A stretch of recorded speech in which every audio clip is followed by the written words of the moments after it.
I want you to imagine something with me. You walk into a room filled with people. Maybe it's a party where you barely know anyone. Maybe it's a work conference where everyone seems more confident, more polished, more together than you feel.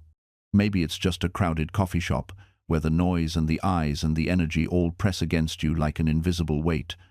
And in that moment, something happens inside you. Your chest tightens. Your thoughts start racing. You become hyper-aware of how you're standing, how your face looks, whether you're saying the right things, or if everyone can somehow see through you to the scared, uncertain person you feel like inside. Your hands might get clammy. You might feel this strange electricity under your skin, this urge to check your phone, to find a corner, to somehow disappear while still being there. I know this feeling intimately, not because I read about it in some ancient text, but because I lived it. You see, when I was younger, long before I became the emperor you might know from history books, I was terrified of crowds. Absolutely terrified. Not in the way you might expect from someone born into privilege and power. My fear wasn't about physical danger. It was about judgment. It was about the crushing weight of all those eyes, all those opinions, all those silent assessments happening in the minds around me. I would stand in the Roman Forum, surrounded by senators and citizens, and feel like I was drowning in air. Every word I spoke felt wrong before it left my mouth. Every gesture seemed awkward. Every silence felt like failure. And the worst part?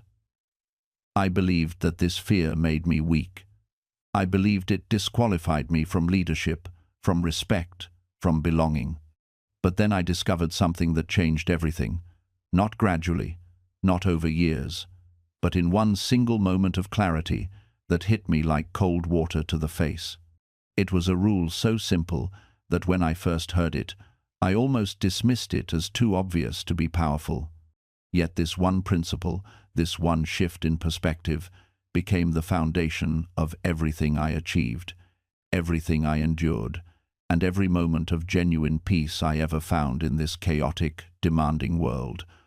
The rule is this: you don't have to have an opinion about everything. Read that again. You don't have to have an opinion about everything. I know what you're thinking. That sounds almost insulting in its simplicity. Of course, you don't have to have an opinion about everything. But here's the truth that took me decades to understand. Knowing this intellectually and actually living it are two entirely different universes. Think about your day yesterday. Someone at work complained about the new policy. You had an opinion. A friend sent you a political article. You had an opinion. Someone posted about their parenting choices on social media. You had an opinion. A celebrity did something controversial. You had an opinion. The weather was terrible. You had an opinion. The traffic was worse than usual. You had an opinion. By the time your head hit the pillow, you'd formed dozens, maybe hundreds of opinions about things that had absolutely nothing to do with your actual life, your actual goals, your actual happiness. And here's what nobody tells you. Every opinion you form is a small piece of your mental energy spent, a tiny fragment of your peace surrendered, a moment of your finite attention given away to something that will never give it back. I used to pride myself on having opinions about everything. I thought it made me informed, engaged, intelligent. If someone brought up any topic at dinner, I could jump right in with my perspective. I read the news obsessively. I knew what was happening everywhere, had takes on everything, could debate anyone on anything. I felt powerful. I felt important. I felt like I was someone who mattered because I had thoughts about everything that mattered. But underneath all of that, I was exhausted, angry, constantly disturbed by things I couldn't control. My mind was like a browser with 1,000 tabs open, each one demanding attention, each one draining my battery, each one making it impossible to focus on the one tab that actually mattered, my own life. The breakthrough came during a particularly difficult period. I was overwhelmed, burned out, and frankly miserable despite having everything I thought I wanted. And then I stumbled upon this passage where Marcus Aurelius wrote, "You always own the option of having no opinion. There is never any need to get worked up or to trouble your soul about things you can't control. These things are not asking to be judged by you. Leave them alone." Think about how much mental energy you waste each day, resenting circumstances that simply are. The weather ruins your plans. Traffic makes you late. Someone cuts in front of you in line. Your body ages. Your hair thins. Your knees ache. You look in the mirror and see time's signature written across your face. And what do? You rage against it. You curse it. You let it poison your entire day, your entire week, sometimes your entire sense of self. This is insanity. This is choosing to suffer. I learned to ask myself a simple question whenever I felt that familiar heat rising in my chest. Is this within my control? If the answer was no, the follow-up was immediate. Then why are you wasting your strength on it? You think you're being reasonable when you complain about things. You think you're just venting or processing. But what you're actually doing is rehearsing your own helplessness. You're training your mind to focus on exactly those elements of life where you have no power. And here's what nobody tells you about that habit. It doesn't stay contained. When you practice outrage over small things you cannot control, you build a mental reflex. That reflex becomes your default response to everything. Soon, you're living in a constant state of low-grade fury, perpetually victimized by a world that simply will not bend to your preferences. The Stoics called this living against nature. You are fighting the fundamental structure of reality itself, and reality, I promise you, will win every single time. So what's the alternative? Acceptance? Yes, but not the weak, defeated kind. Not resignation, not passivity. Active acceptance, powerful acceptance. You look at what is, you acknowledge it fully, and then you ask, given this reality, what can I actually do? You redirect all that wasted energy toward the one domain where you have godlike power, your own thoughts, your own choices, your own character. Someone insults you? You cannot control their words, but you can control whether those words find a home in your mind. You can choose not to give them weight. You can decide that their opinion is simply their time's opinion, not your truth, not your identity, not your future. I learned this the hardest way possible. There was a time when I let one person's rejection define my entire sense of worth. A mentor I deeply respected told me I wasn't ready, that my work wasn't good enough. And instead of seeing it as time's perspective, I internalized it as the time's verdict on my potential. For months, I carried that weight. Every time I sat down to create something, I heard his voice instead of my own. Every time I considered taking a risk, his doubt became my ceiling. I had given him the power to narrate my story, and he wasn't even in the room anymore. The turning point came when I discovered something that changed everything. I found out that this same mentor had been rejected 17 times before his first success. 17 times someone told, times him, times he wasn't ready. That times his work wasn't good enough. And suddenly I understood. His assessment of me wasn't prophecy, it was time's projection asterisk. His standards, his fears, his own unresolved battles with inadequacy, all of it was tangled up in what he told me. It wasn't really about me at all. This is what most people never realize. When someone judges you harshly, they're often revealing more about themselves than about you. Their criticism is filtered through their wounds, their insecurities, their limited view of what's possible. They're looking at you through a lens ground down by their own experiences, and that lens is cracked. The person who tells you you're not talented enough? They've likely struggled with feeling inadequate themselves. The one who mocks your ambition? They've probably abandoned their own dreams and can't bear to watch you chase yours. The one who dismisses your pain as weakness? They're probably terrified of confronting their own. Here's the brutal truth about toxic people. Asterisk, asterisk, they need you to stay small so they can feel big. Asterisk, asterisk. Your growth threatens the story they've told themselves about who you are and where you belong. I watched this happen with my own family. When I started building something for myself, the criticism came fast. You're changing. You think you're better than us now. No, I just stopped accepting less than I deserved, and that made them uncomfortable. You know what's wild? The same people who told me I was dreaming too big are now asking how I did it. But here's what they don't understand. Asterisk, asterisk, I did it by learning to say no to them. Asterisk, asterisk. Every hour you spend trying to prove yourself to someone who's already decided not to believe in you is an hour stolen from your own evolution. Read that again. They don't want proof. They want you to quit trying so they don't have to face their own surrender. Asterisk, asterisk, you are not responsible for other people's limitations.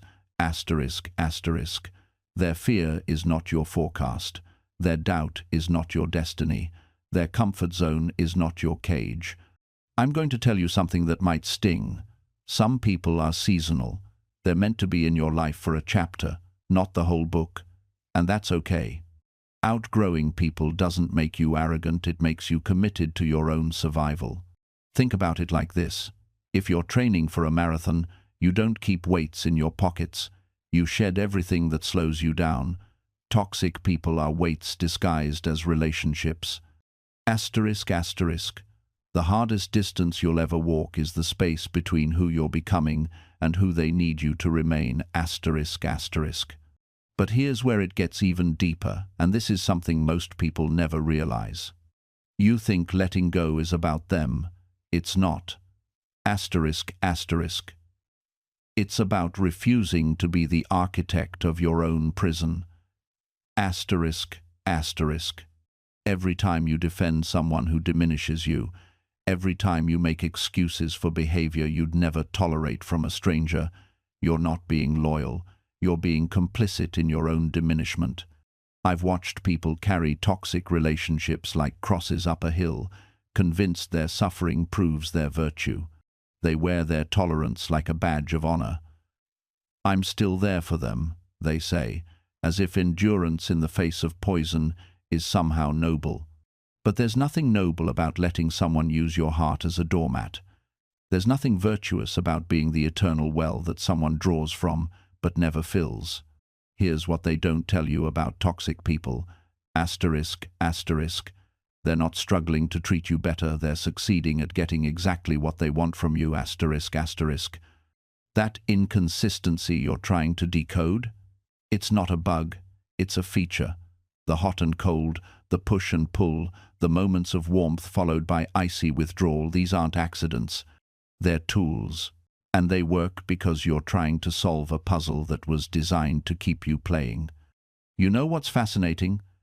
The same person who claims they don't do drama will manufacture crisis after crisis. The same person who says, "You're so important to me," will disappear the moment you need them. The same person who demands your unconditional acceptance will condition their love on your compliance. And somewhere in all of this, you start questioning yourself. Maybe I'm too sensitive. Maybe I'm expecting too much. Maybe I'm the problem. That voice in your head, asterisk, asterisk, that's not wisdom. That's the voice of someone who's been gaslit so gradually they didn't notice the temperature rising until they were already boiling. Asterisk, asterisk. And here's the cruel genius of it, asterisk, asterisk. They made you believe that recognizing the problem makes you the problem, asterisk, asterisk. They convinced you that seeing the pattern is proof you're paranoid, that naming the manipulation is evidence you're too sensitive, that your clarity is actually confusion. Let me tell you what's really happening here. Asterisk, asterisk. You're not crazy for noticing inconsistencies.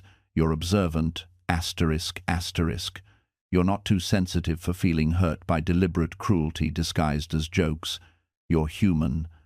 You're not controlling for wanting basic respect and honesty in a relationship. You're reasonable. But they need you to question these truths. Because the moment you trust your own perception, the moment you believe your own eyes and ears, the moment you validate your own experience, their power evaporates, Think about how much energy you've spent trying to figure them out. Hours analyzing their childhood trauma, their past relationships, their work stress. You became an amateur psychologist, therapist, and detective all rolled into one, desperately searching for the key that would unlock their humanity, the magic words that would make them finally see you. Meanwhile, they spent zero time trying to understand you, zero energy considering your perspective, zero effort examining their own behavior. You were solving a puzzle while they were playing a completely different game. You were building a relationship while they were constructing a hierarchy. You were offering your heart while they were calculating their advantage. And the most painful part. You can't love someone into treating you well. You can't be good enough, understanding enough, patient enough, or perfect enough to make someone respect you who's fundamentally chosen not to. That's not a reflection of your worth. That's a statement about their character. I know you've been holding on to hope like a lifeline. Hope that they'll wake up one day and realize what they have. Hope that your loyalty will finally be rewarded. Hope that all this suffering means something, leads somewhere, builds toward that moment when everything clicks and they transform into the person you always knew they could be. But here's what hope has cost you. Your present Every day spent hoping for tomorrow is a day you're not actually living. You're existing in this strange purgatory, not quite giving up, but not quite free either. You're emotionally invested in a future that may never arrive, pouring your energy into someone else's potential while your own life sits on pause, waiting for permission to begin. I've watched people spend entire decades like this. Parents who postpone their dreams because, once my child gets through this phase, then I'll focus on myself. Partners who delay their own healing because I need to be strong for them right now. Friends who put their boundaries on hold because they're going through so much, I can't abandon them now. And the cruelest part? The person you're trying to save often isn't asking you to sacrifice yourself. They're not demanding you drown trying to keep them afloat. That pressure, that burden, you're placing it on your own shoulders. You're volunteering for martyrdom and calling it love. Let me tell you what nobody wants to say out loud. Your suffering doesn't speed up their healing. Your exhaustion doesn't make them stronger. Your sacrifice doesn't earn you the transformation you're hoping for. You could give every single piece of yourself, and it still wouldn't guarantee they'll change, because their journey isn't about you. They have to want it. They have to choose it. And no amount of your hope, your tears, your late-night crisis management, or your unconditional patience can substitute for their own decision to do the work. This doesn't mean you don't care. This doesn't mean love is transactional or conditional. It means recognizing that there's a difference between supporting someone and carrying them, between being present and being consumed, between offering a hand and offering your entire life. You can love someone deeply, completely, with your whole heart, and still not be the person who saves them. And that has to be okay. I think about a friend who battled addiction. For years, I watched him spiral, lost jobs, broken relationships, empty promises. And for years, I tried everything. I paid his rent when he couldn't. I drove him to meetings. I answered every 3 a.m. phone call, every desperate text. I believed that if I just loved him enough, believed in him enough, stayed consistent enough, he would choose recovery. But here's what I learned the hard way. My love was never the missing ingredient. He didn't need more of my devotion. He needed to find his own reason to change, And that reason couldn't be me. It had to come from somewhere deeper, somewhere only he could access. The turning point came when I finally said no, not because I stopped caring, but because I realized I was preventing him from hitting the bottom he needed to hit. I was cushioning every fall, and in doing so, I was removing the very consequences that might wake him up. When I stepped back, it felt like abandonment. It felt like failure. It felt like I was giving up on someone I loved. But sometimes, the most loving thing you can do is let someone face their reality without your intervention. Let them feel the full weight of their choices. Let them discover whether they actually want to change, not for you, but for themselves. That doesn't mean you stop loving them. It means you stop sacrificing yourself on the altar of their potential. It means you acknowledge a truth that our culture rarely speaks. You cannot save someone who isn't ready to be saved. And more importantly, trying to do so will destroy you both. The helper becomes resentful. The helped becomes dependent. And the relationship transforms into something that serves neither person, a dance of codependency disguised as love, where one person plays savior and the other plays victim, and both are trapped in roles that prevent actual growth. Real love sometimes looks like distance, like boundaries, like saying, "I can't do this for you anymore," even when your heart is breaking. Because enabling isn't love, it's fear wearing a compassionate mask. And this is where most people falter, because there's a whisper that starts in the back of your mind. If I set boundaries, I'll lose them. If I stop helping, I'm abandoning them. That whisper is a lie. Listen to me carefully. When you set boundaries with someone you love, you're not building walls, you're building containers. Containers that hold the relationship in a shape that doesn't crush you. Containers that say, "I love you enough to tell you the truth, even when the truth is uncomfortable." I've seen parents who couldn't say no to their adult children, who emptied their retirement accounts, who took out loans, who sacrificed their own stability, all in the name of love. And their children? They never learned, never grew, never developed the muscle of resilience because someone was always there to catch them before they could learn to catch themselves. That's not love.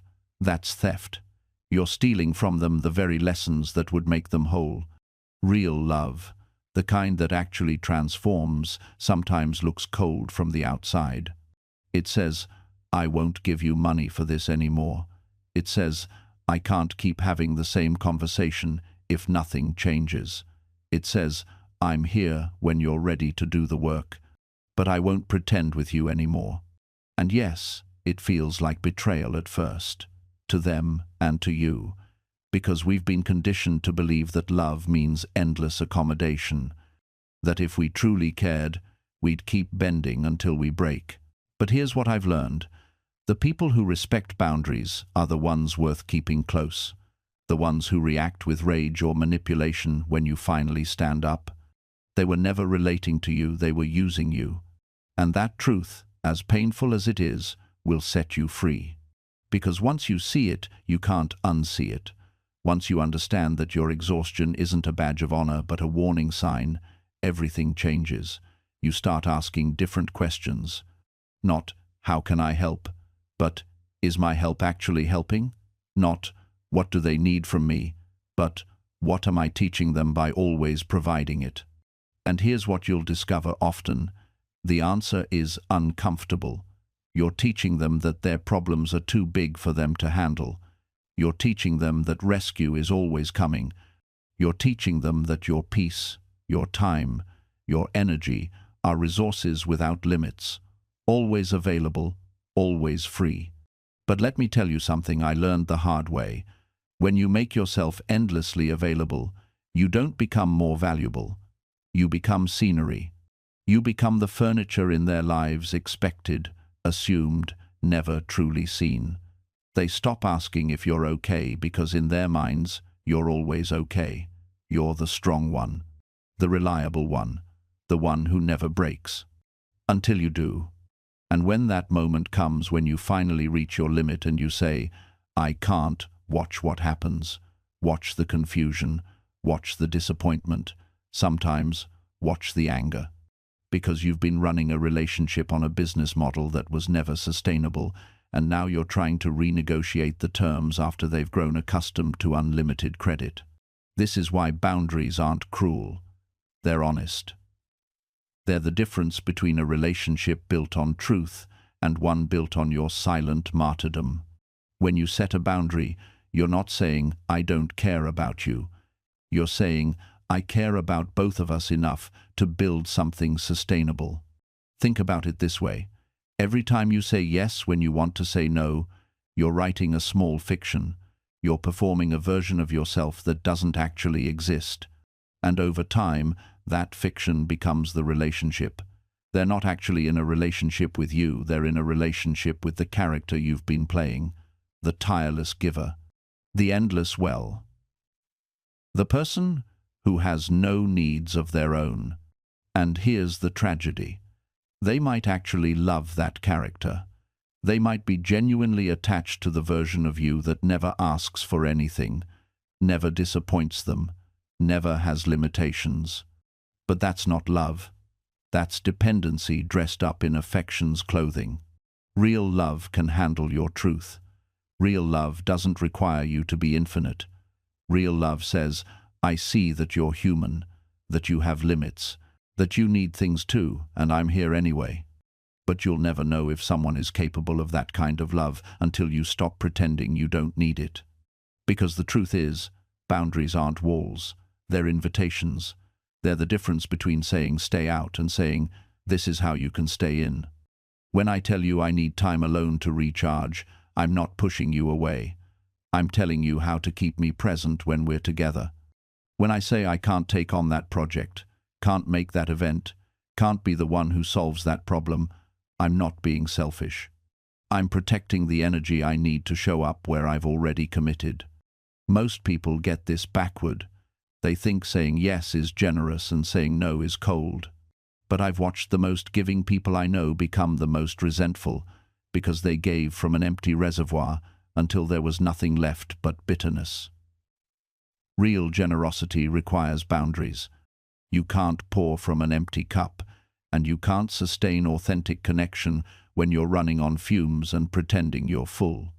Here's what I learned. Every boundary you don't set becomes an expectation you can't meet.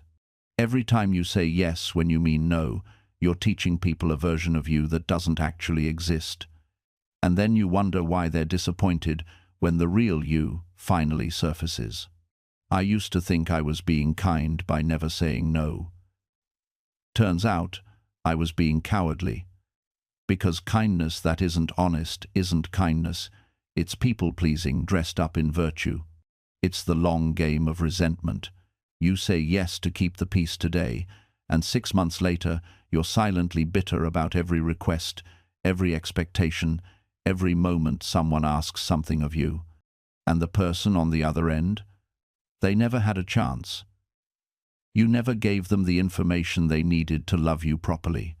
You just smiled and nodded and said, I'm fine, until one day you exploded or disappeared, and they're left wondering what they did wrong. That's not fair to anyone. Setting boundaries isn't about controlling other people. It's about defining yourself clearly enough that people know where you end and they begin. It's about saying, I value our relationship enough to be honest about what I can and can't do. It's respect disguised as limitation. And yes, some people will be upset. Some people have gotten comfortable with the boundaryless version of you, the one who always says yes, the one who never asks for anything, the one who absorbs their chaos without complaint. You become the shock absorber in a machine that was never designed to protect you. You bend and flex and cushion every impact, while they just keep driving harder, faster, expecting the ride to stay smooth. And here's what really breaks you. You convince yourself it's love. You call it loyalty. You frame your exhaustion as dedication, your silence as maturity, your disappearance as selflessness.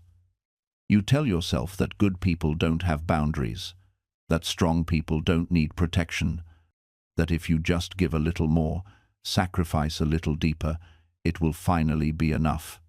But it never is, because the people who drain you aren't looking for enough. They're looking for everything, and they've learned that you'll give it. They've learned that you'll answer the phone at 2 in the morning, even when you have to be up at 6. That you'll cancel your plans when they need something, but they won't even remember you had plans to begin with. That you'll listen to the same crisis on repeat, offer the same advice they'll never take, provide the same comfort they'll forget by morning. And what kills you isn't that they take, it's that they take without seeing.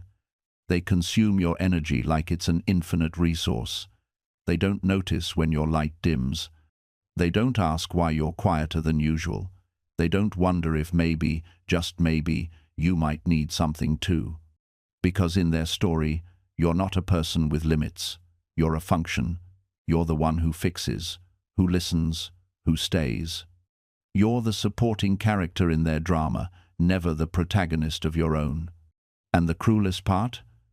You've been playing this role so long, you've forgotten you were ever supposed to be anything else. You've forgotten that you're allowed to be tired, that you're allowed to say no, that you're allowed to exist in a way that doesn't revolve around managing everyone else's emotional weather.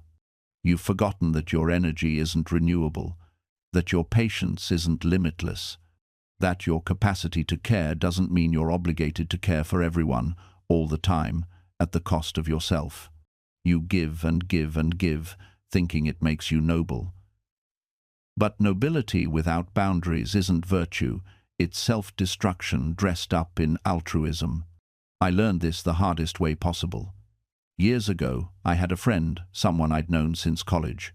We were inseparable back then. Late-night conversations about dreams, about who we'd become. But somewhere along the way, the friendship became a rescue operation. Every time my phone buzzed, it was another crisis, another meltdown, another, I don't know what I'd do without you. And I showed up, every single time, dropped plans, rearranged my schedule, stayed up until 3 in the morning talking them down from whatever ledge they'd climbed onto that week. Because that's what friends do, right? But here's what I didn't see. They weren't just leaning on me, they were living on me. I had become their emotional life support, and they had no intention of learning to breathe on their own. I kept thinking, if I just help them get through this rough patch, it'll get better. But there was no rough patch. This was the relationship. Crisis, rescue, repeat. And the worst part? I was so busy being the hero that I didn't notice I was drowning. My work suffered, my other relationships withered. I stopped exercising, stopped writing, stopped doing the things that made me feel like myself. I had given so much away that there was nothing left that was actually mine. One night, after yet another 3-hour phone call about the same problem we'd discussed 100 times before, I sat in my kitchen at 4 in the morning, staring at nothing. And I felt it, that hollow ache of complete depletion, not tired, depleted, like someone had reached inside and scooped out everything essential, leaving just the shell. That's when it finally clicked. This wasn't friendship, this was extraction, and I had volunteered for it. I had confused being needed with being valued. I thought if I could just fix them, save them, be enough for them, it would mean something. It would prove I mattered. But you can't pour from an empty cup, and I had been running on fumes for years. The truth is, some people don't want solutions. They want an audience for their suffering. And if you're not careful, you'll spend your entire life in that audience, applauding their pain while your own life becomes the thing you watch from a distance. I learned this watching someone I cared about deeply. Every conversation became a performance of their struggles. At first, I listened because I thought that's what love required. I thought if I just stayed present long enough, offered enough encouragement, they'd eventually choose to climb out of the hole they'd dug. But months turned into years, and the same problems recycled with different details. The job was always unfair. The relationship was always someone else's fault. The circumstances were always uniquely cruel to them. And slowly, I realized I wasn't helping them heal. I was helping them rehearse their victimhood. The moment I started setting boundaries, everything changed. Not because they got better, but because I stopped pretending my presence was medicine. I stopped believing that my loyalty to their suffering was the same as loyalty to them. Here's what nobody tells you about boundaries with perpetual victims. They will accuse you of abandonment. They'll say you don't care anymore. They'll compare you to everyone else who gave up on them. And you have to be strong enough to know that protecting your peace isn't cruelty, it's survival. You are not responsible for managing someone else's refusal to change. You are not selfish for declining a front-row seat to their self-destruction. And you are not cold for recognizing that some people have made their identity so dependent on struggle that your support isn't helping them rise, it's helping them stay exactly where they are. This doesn't mean you stop caring. It means you care enough about yourself to stop drowning alongside them. It means you recognize that real love sometimes looks like stepping back and letting someone face the consequences of their own choices. Because here's the uncomfortable truth.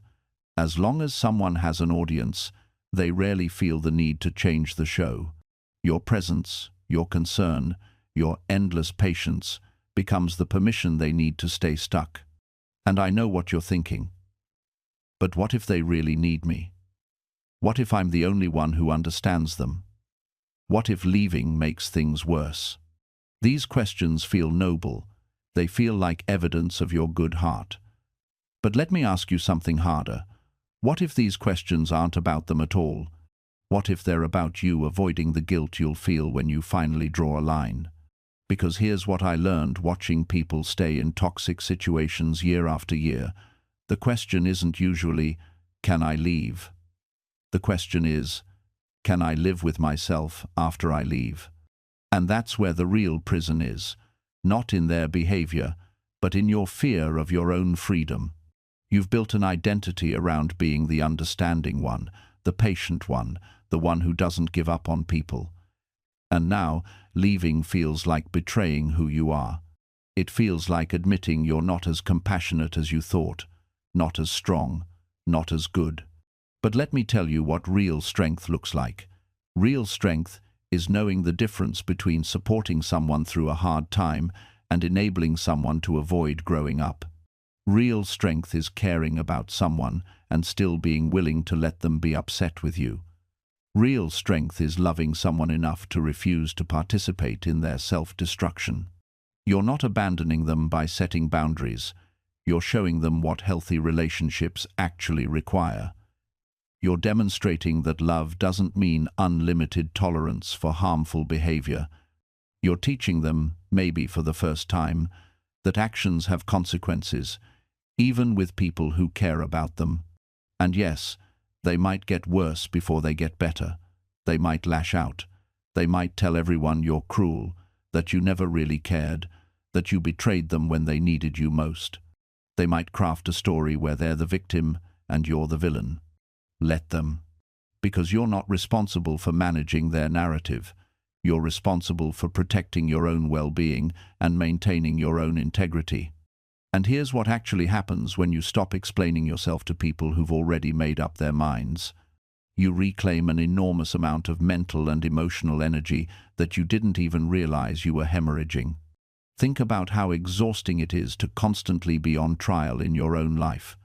To feel like you need to submit evidence, provide witnesses, build an airtight case for why you did what you did.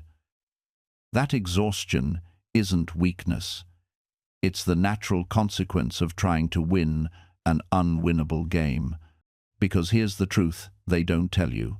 People who genuinely care about you will give you the benefit of the doubt. They'll ask questions to understand, not to trap you. They'll extend grace when things don't make sense. They won't require you to perform emotional labor just to justify your basic humanity. Everyone else? They're not looking for an explanation. They're looking for ammunition. They're looking for inconsistencies they can weaponize. They're listening for the moment when you contradict yourself, or hesitate or show uncertainty, because that's when they pounce. And I learned this the hardest way possible, by wasting years of my life trying to make people understand who were never going to understand, by staying up late, drafting the perfect message that would finally make them see, by rehearsing conversations in my head, anticipating every counter-argument, building the definitive case for my own innocence. You know what happened? Nothing changed, because the problem was never that my explanation wasn't good enough. The problem was that they needed me to be guilty. My guilt served their narrative. My wrongness made their rightness possible. So I stopped, not out of arrogance, not because I thought I was above accountability, but because I finally understood the difference between genuine accountability and performative submission. Real accountability is between you and the people who actually matter. It's private, it's specific, it's about repair, not spectacle. It doesn't require an audience, or a public confession, or a carefully worded apology that gets screenshot and shared. Performative submission is about appeasing people who have no real stake in your growth or healing. It's about satisfying the crowd that gathered for entertainment, not reconciliation. And it will never be enough, because the point isn't your redemption, the point is their power. The mob doesn't want your growth, they want your submission. There's a difference between accountability and humiliation, between making amends and making a spectacle. True accountability happens in private conversations, in changed behavior, in consistent effort over time. It doesn't require an audience. It doesn't need applause. But cancel culture isn't interested in that kind of accountability, because it can't be monetized, can't be screenshotted, can't go viral. I've watched people lose everything over statements taken out of context, over jokes from a decade ago, over opinions that were mainstream 5 years before becoming forbidden. And here's what breaks my heart. Many of them were genuinely trying to learn, genuinely open to dialogue, genuinely good people who made mistakes. But they were offered no pathway to redemption because the system isn't designed for redemption. It's designed for entertainment, for content, for the brief dopamine rush of righteous anger. You know what the Stoics understood that we've forgotten? The difference between justice and vengeance. Justice is measured, proportional, focused on correction and restoration. Vengeance is excessive, performative, focused on punishment and destruction. Justice asks, how do we make this right?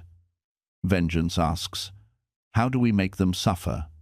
And cancel culture, despite its rhetoric of justice, operates almost entirely on the logic of vengeance.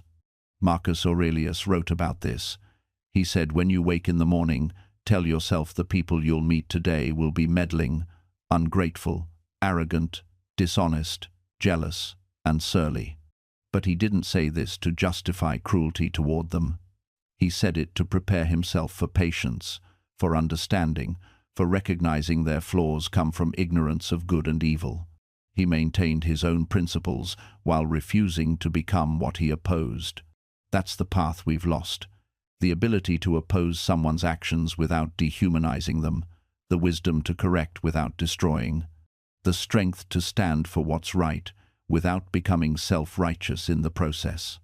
We've traded wisdom for weaponry, and now we're all just waiting for our turn to be targeted, knowing the rules change faster than anyone can follow them. This is what happens when we confuse punishment with progress. We've built a culture where destroying someone's life is celebrated as activism, where ruining careers is mistaken for righteousness. And the cruelest irony, the people doing the cancelling often claim to be fighting for a more compassionate world. Tell me how that works. Explain the logic where compassion manifests as cruelty, where understanding expresses itself through absolute unwillingness to understand, where forgiveness becomes the unforgivable sin. I watched teenagers testify before their peers about mistakes made when they were 12.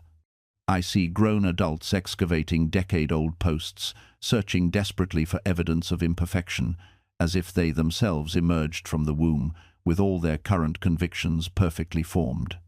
as if none of them ever said something stupid, believed something wrong, or held a position they later abandoned. We pretend that growth isn't real, that change doesn't happen, that humans spring forth as finished products, and any evidence of earlier versions must be treated as definitive proof of current character. But you know what? We're all earlier versions of ourselves. Every single one of us believed something 5 years ago that we've since reconsidered. Every one of us spoke words we'd now rephrase. That's not hypocrisy. That's being human. That's the entire point of having years to live, to learn, to evolve, to become something more than we were. Cancel culture says no. It insists that you are forever defined by your worst moment, your clumsiest phrase, your least enlightened self. It offers no statute of limitations, no path to redemption, no possibility that people might actually become better than they were. And so we're creating a generation that's terrified to speak, paralyzed by the knowledge that every word might become evidence in a future trial they don't even know is coming. They're learning to self-censor, not out of wisdom but out of terror. Not because they've thought deeply about their positions, but because they've learned that having any position makes you a target.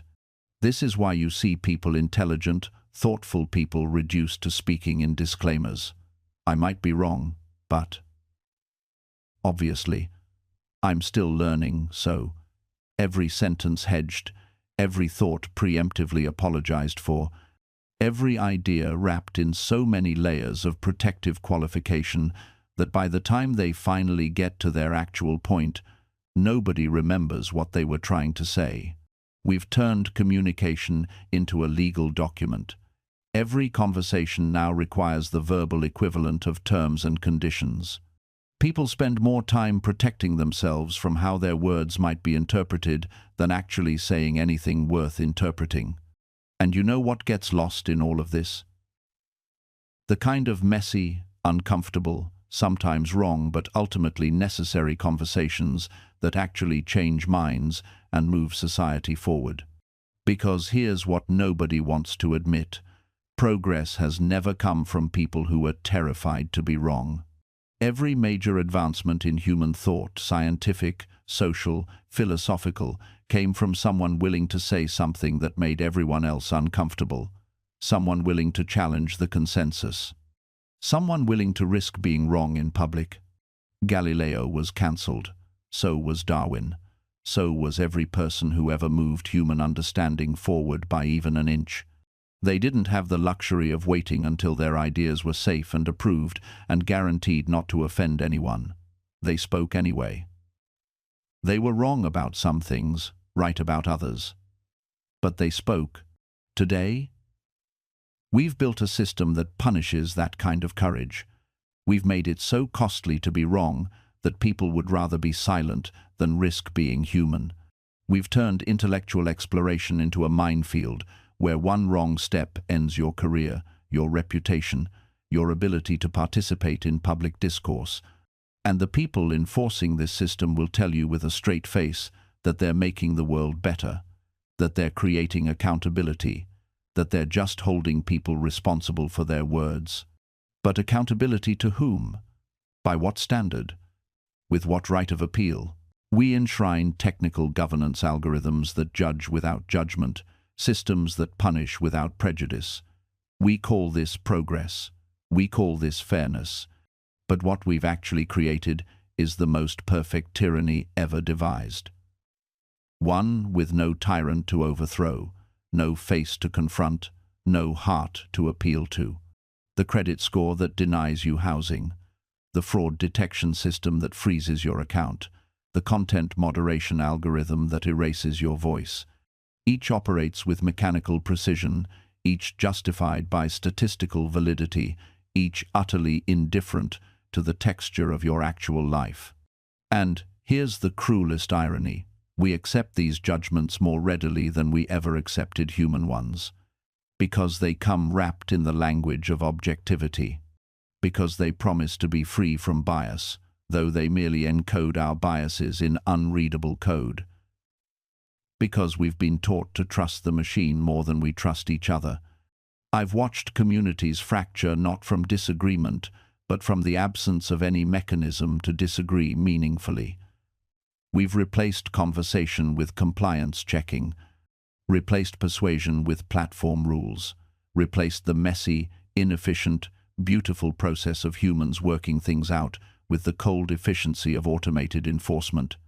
The Stoics understood something we've forgotten, that justice isn't a formula you can program. It's a practice you must perform. It requires presence. It requires the ability to see circumstances, to weigh intentions, to recognize that identical actions can have vastly different meanings in different contexts. Marcus would have called this wisdom. We call it inefficiency. And so we optimize it away. We create systems where appeal is technically possible, but practically futile, where you can contest the algorithm's decision, but only to another algorithm, where human review means a human glancing at the machine's recommendation for 6 seconds before clicking approved. We've built a world where power is exercised without responsibility, where decisions that shape lives are made by systems that cannot be held accountable because they cannot understand what accountability means. And the greatest trick we've played on ourselves is convincing ourselves this is an improvement. That removing human judgment removes injustice, rather than simply removing the possibility of mercy, of understanding, of wisdom. Consider what happens when a teacher can no longer look at a struggling student and say, "I see something in you that the test scores don't capture. I believe in your potential despite what the algorithm suggests." When that moment of human recognition is replaced by a data point, by a predictive model that says this child will likely fail, so why invest the resources? We haven't just lost efficiency's opposite. We've lost the very thing that makes education transformative rather than merely transactional. I watch as hiring algorithms screen out candidates who took unconventional paths, who have gaps in their resumes that represent caregiving or recovery, or simply the messy reality of human existence. The system optimizes for a fantasy. The worker who emerged fully formed from university, climbed a linear ladder, never stumbled, never changed direction, never chose family over ambition or healing over productivity. It selects for those who were already privileged enough to follow the approved path, then calls this objective and fair. The cruelty is compounded by distance. When a human hiring manager passes on your application, you can imagine their reasoning, even if you disagree with it. When an algorithm does it, you are rejected by math itself, by a verdict that feels like natural law rather than human choice. There is no one to appeal to, no one who might be moved by your story, no possibility that explaining your circumstances might change the outcome. You are simply insufficient. The algorithm has spoken, and we wonder why despair feels so totalizing now, why people speak of systems that feel impossible to change, walls that cannot be breached, judgments that cannot be appealed. We've created exactly that. We've built our own crystal palace, but instead of glass and steel, it's made of code and training data, and it's far more confining than any physical structure could ever be. The most insidious aspect isn't the algorithms themselves, it's how they train us to think algorithmically, how we begin to optimize ourselves for the metrics, to smooth out the irregularities that make us human because we know the systems can't process them. We curate our lives for legibility to machines, and in doing so, we become less fully ourselves, more processable, more predictable, more and manageable. But here's what I learned in the palace gardens, watching the same patterns repeat across decades of rule. The truly dangerous people aren't the ones who rage against uncertainty. They're the ones who've become so addicted to the illusion of control that they can't see reality anymore. I watched senators destroy themselves this way. They'd built these elaborate systems, networks of informants, complex hierarchies of loyalty, detailed plans for every contingency. And they walked around with this quiet confidence, this sense that they had everything figured out. Until the day Rome didn't follow their script. the barbarian invasion they didn't predict, the plague that swept through despite all their precautions, the political alliance that shifted overnight because someone's daughter fell in love with the wrong person. And instead of adapting, they doubled down, built more systems, created more rules, tightened their grip until their knuckles went white. That's not strength, that's terror masquerading as mastery. You want to know what real power looks like? It's my old cavalry commander, Marcus, who taught me more about leadership than any philosopher. Before every battle, the younger officers would present him with detailed battle plans, pages and pages of strategy, where every unit would move, what every soldier would do, how the enemy would respond. And Marcus would nod, thank them, then fold up the plans and put them aside.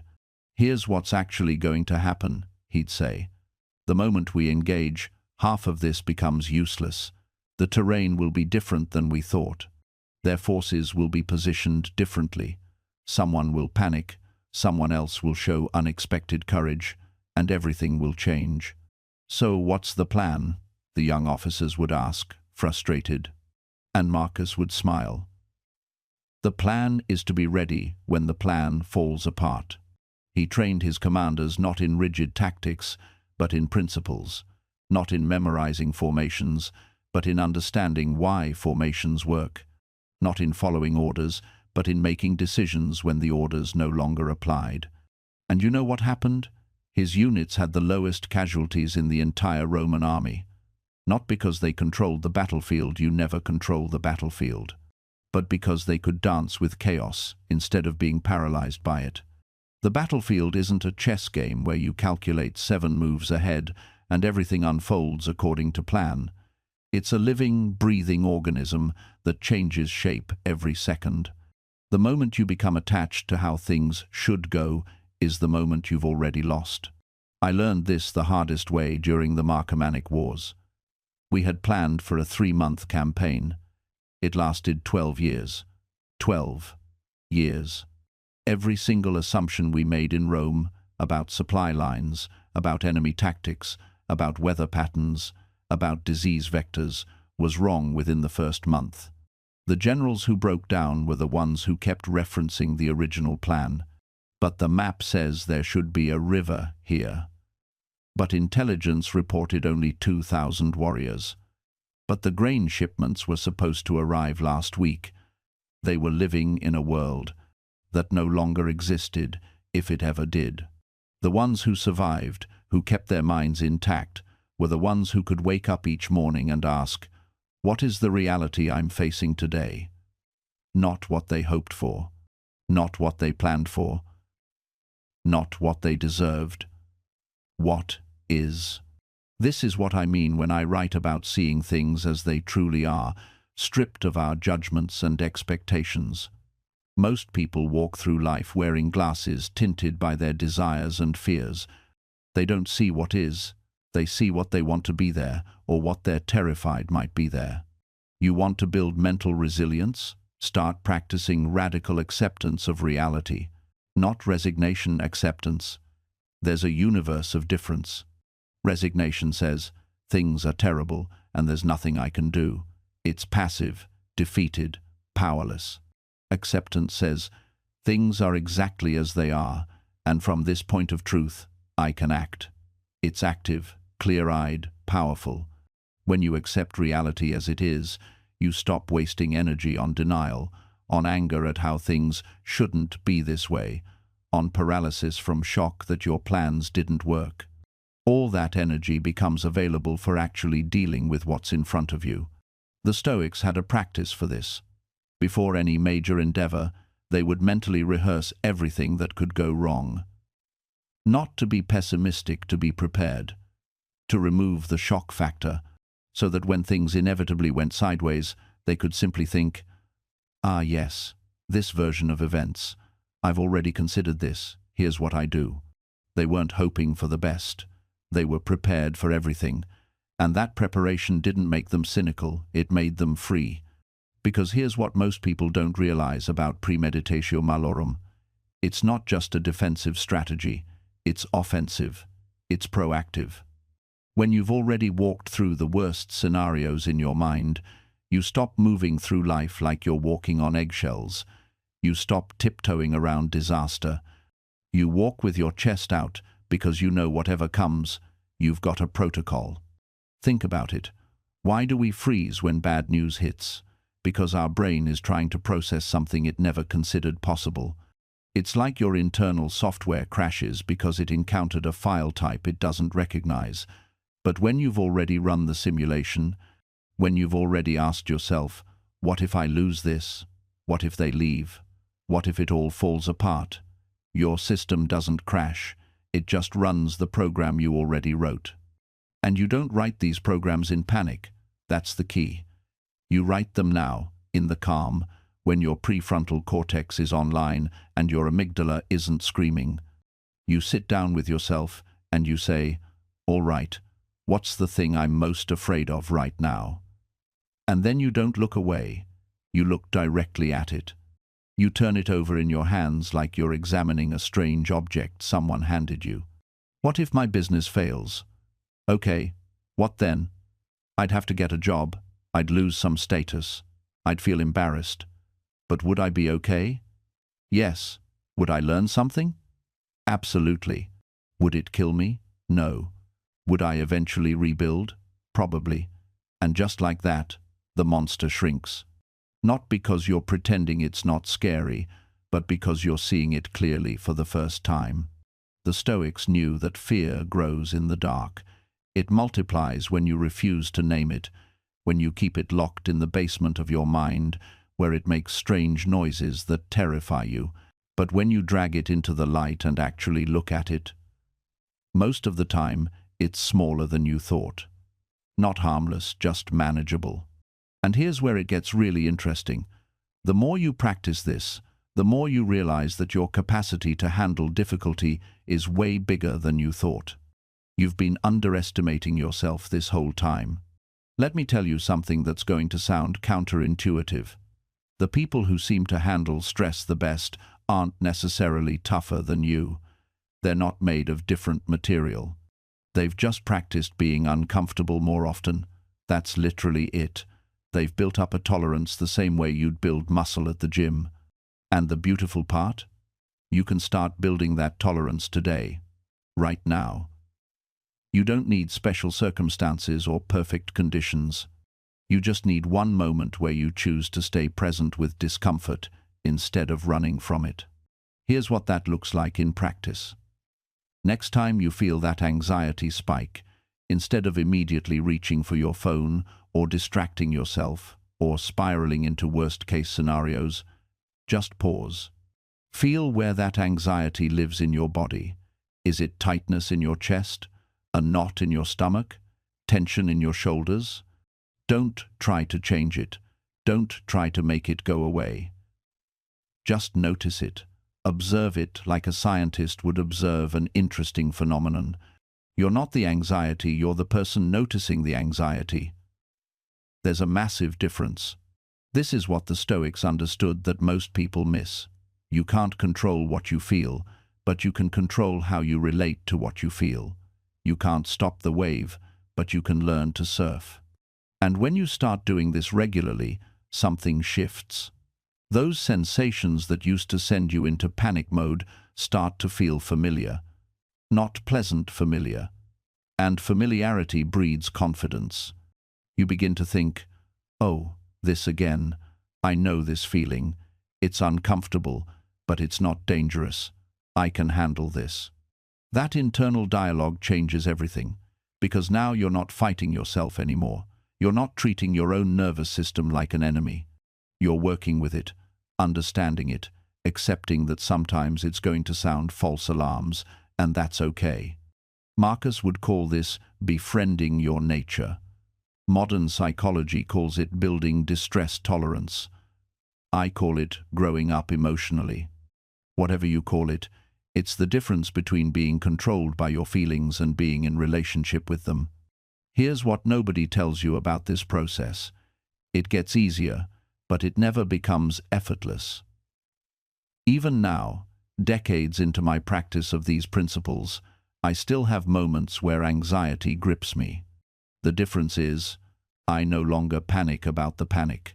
I no longer catastrophize about my catastrophizing. There's a beautiful irony in that. The goal isn't to never feel anxious. The goal is to stop being anxious about being anxious. It's to end the meta-suffering, the suffering about suffering. When you can sit with discomfort without needing to immediately fix it, escape it, or understand it, you've found a kind of freedom most people never experience. I think about my own journey with this. Years ago, I would have done anything to avoid feeling uncertain. I needed answers, plans, guarantees. The absence of certainty felt like the presence of danger. Now, uncertainty is just weather. Sometimes it's cloudy. I don't fall apart because there are clouds. I just bring an umbrella, or I don't. Either way, I keep walking. This shift didn't happen because I read the right book or found the perfect technique. It happened through repetition, through choosing, again and again, to stay present with uncomfortable sensations instead of running from them, through proving to my nervous system, one experience at a time, that discomfort is not danger. Your body learns what you teach it. If you teach it that every anxious feeling requires immediate action or escape, it will keep sounding alarms. But if you teach it that you can feel anxious and still function, still make good decisions, still live your life, it starts to relax, not because the world became safer, but because you became more capable. This is the promise I can make you. You are more resilient than your anxiety tells you. You can handle more uncertainty than you think.